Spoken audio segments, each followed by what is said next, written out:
நீங்க எல்லாம் ஒதுக்கப்பட்டவங்கப்பா. உரிமை எங்க இருந்து வரும்? ஒதுக்கப்பட்டவனா?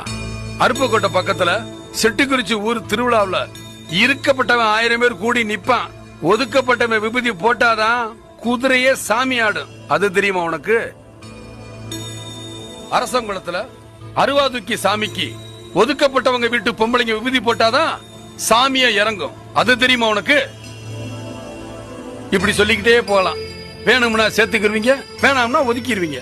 என்ன அது? ஒதுக்கப்பட்டவன் எவனுமே இந்த உலகத்துல இல்லையா? எல்லாருமே உரிமை இருக்கப்பட்டவன் தான். மனுஷனுக்குள்ள வேத்துவம் வேணாமியா? உன் சோத்துக்கு நட்ட நெல்லு, குடிக்கிற தண்ணி எவன் பார்த்து கொடுத்தது தெரியுமா? அவன் ஊரு, பேரு, இனம் எதுன்னு இப்படி எவனோ இழுத்த இழுப்புலதான் நாம பொழப்பே ஓடிக்கிட்டு இருக்கு. மனுஷனுக்கு மனுஷன் அண்டி பொழப்பமியா? எல்லாரும்